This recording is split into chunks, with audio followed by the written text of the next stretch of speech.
Hello everybody, this is Achaia Achaia, bringing you another VOD. This is a 2v2 that I just played with 13 a little bit earlier tonight. Sorry I haven't been posting as many videos the past few days. I've actually been stupid busy with work, so unfortunately that means not as much StarCraft 2 time for me, and unfortunately for you guys that means not as many VODs. Anyways, I am doing this one tonight to just kind of let you know that I am working on some more, and I have started playing as Protoss a little bit as well, so hopefully I'll have some Protoss strategy videos up in the near future. I would also like to go back and do some more Zerg and Terran strategy videos as well.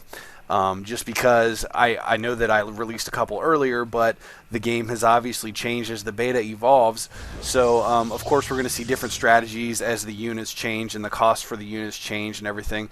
So the overall macro game and the ebb and the flow of how the game operates is going to change as these updates are pushed out, just because you know, changing the health of a unit, changing the cost of a unit can severely affect how the game actually plays out. So one example of that is before, Protoss players, their primary method for dealing with roaches from the Zerg was just to basically go straight, not Colossus, but straight Immortals rather, because Immortals do a lot of damage against roaches, so they were a very good counter.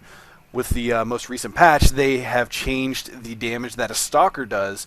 It does the same amount to armored units, but they moved 5 of the damage from that specific armor attack type to the standard attack. So I think it went from like 10 regular damage and 15 bonus to armor, and they moved it so that it's 15 regular damage and 10 bonus to armor. So that extra 5 damage really makes Stalkers very effective against roaches. So you've seen a lot of Protoss players recently using Stalkers specifically to counter roaches. And this game that I'm showing to you right now, this is a 2v2 on Twilight Fortress. Personally, I'm not a huge fan of this map. It seems like it does not support most of the tactics that or most of the gameplay elements that make really competitive StarCraft 2 games. And the biggest reason being that I've seen is that it's basically got one massive wall off at the front of the base that both players share, and then both players of course have a natural expansion within that walled off area. So I actually played a game earlier tonight where 13 and I were both Protoss, and we just sat in our base and camped until we had maxed out carriers with motherships, and then he had a bunch of Stalkers with Psystorm, and we basically just moved out on the map and rolled over our opponents who had expanded all over the map and had a huge army of Stalkers and everything. And it's just, you know, stuff like that shouldn't be able to fly, because we sat in our bases for like 20 or 30 minutes while we did all that.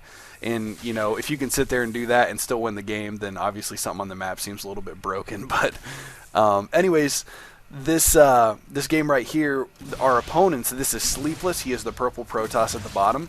And his teammate, the light blue Terran, is DiscoSauce, which is a rather cool name in my opinion. But anyways, going back to my base with my ally here, this is 13 playing as the red Protoss. He always plays as Protoss. In case you haven't noticed, that's his favorite race. Was in StarCraft 1, it is in StarCraft 2, so he's going to be sticking with it. And then I'm playing as the Zerg. I am playing as random now in our 2v2 matches to get a little bit more variety in there, so you should see more videos popping up with different races other than Zerg, because I know I've done a lot of Zerg videos recently. But anyways, 13's trying to get in here.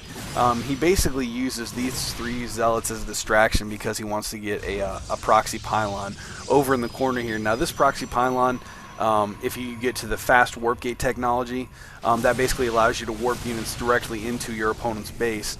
And that's good not only for a surprise attack, but also it can be used for flanking, because if they don't scout it, you can continue to warp in small groups of units over here, and then when you do your main attack, you can attack from the choke and then bring up units from behind as well, or use them to go after your opponent's mineral line, depending on what you want to do with it, because you can get an element of surprise by moving those units into an unexpected area. Now you can see the Sleepless and DiscoSauce are moving across the map. They've got 3 Stalkers, 3 Marauders right now, and it looks like they got more coming. And right now, 13 and I are both teching. I've got a Spire going, and I believe there's another gateway, and 13 is researching his warp gate technology, getting up his 3rd gateway right now. And he does have the double gas, so you can tell that he is going a little bit heavier tech pattern right now. And they are moving in on 13's base. He's only got 4 Zealots right now. As you can see, again, those Marauders are just so brutal against the Zealots. Zerglings are able to move in quickly on them, though, and with how small they are and how slow the Marauders fire, Zerglings are a very good counter for working against Marauders. And we are able to chase him out of the base here. Still getting away with a few Marauders and one Stalker, but 13 bringing out reinforcements here to clean that up. I don't know if he actually gets these or not, but you can see he's got the pylon here. Warp Gate technology should be just about done. Yep, there it is. And let's see here. Spire just finishing up for me and spawning some more larvae at the base. Over at the Light Blue Terran player's base, he is getting up yet a 4th barracks. So a lot of barracks here. His supply depot farm here, he has opted not to try to wall the map in. And it looks like the purple Protoss has 3 gateways going, getting a Twilight Council and another pylon. And a lot of Marauders and a lot of Stalkers. So it's very apparent early on what these guys are planning on doing for their units. And again, Marauders are very powerful against Stalkers as well. So Stalkers do more damage to Marauders now with the change in the way that Stalkers damage works, but it's still not just the damage that Marauders do to Stalkers and how many hit points Marauders have just make it very difficult to take them down. You can see 13 does have 6 Stalkers in the back of Purple's base as well, near this expansion that he has not yet taken, which they are not aware of. If you look on the mini-map here, you can see that they don't even know that this pylon is up here. So they're completely unaware of that proxy. Although, unfortunately, when we move in here, they have way too many range units for us to handle, and these Marauders are being microed pretty well. They're backing up, taking a shot, backing up, taking a shot until they get back to their mineral line here, and they know that they don't need to do that anymore in order to stay alive. 13 not having much problem with the Stalkers of Sleepless, but when the DiscoSauce's Marauders come up, it's good night.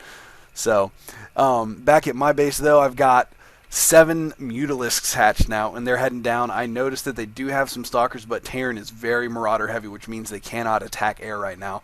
They do have a couple Marines coming out right now, it looks like, but again, you can see they've got 8 Marauders right now, so not much in the way of anti-air for them. So basically, if I can manage to micro around these Stalkers well enough, I can do some pretty significant damage to their economies, which coming right around the back here, going straight for the main base, you can see here that he's got nothing nearby. The closest thing is these